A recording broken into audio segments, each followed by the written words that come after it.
করার জন্য দূর করার জন্য অনুরোধ জানাচ্ছি। আমরা আমাদের প্রতি যে অধিকার রয়েছে সেই অধিকারের বিচার করার জন্য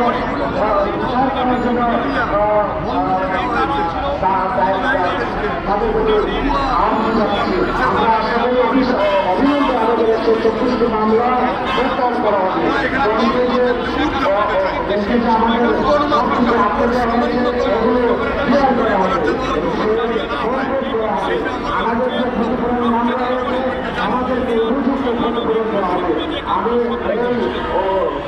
এই দাবি জানিয়ে আমার দেশের নগর সম্পাদক বিএনপির সাবেক সংগ্রামী সভাপতি জনাব এম আব্দুল্লাহকে স্বাধীন বাংলাদেশ সংগ্রামী ইউনিয়নের সংগ্রামী সভাপতি রুহুল আমিন কাজী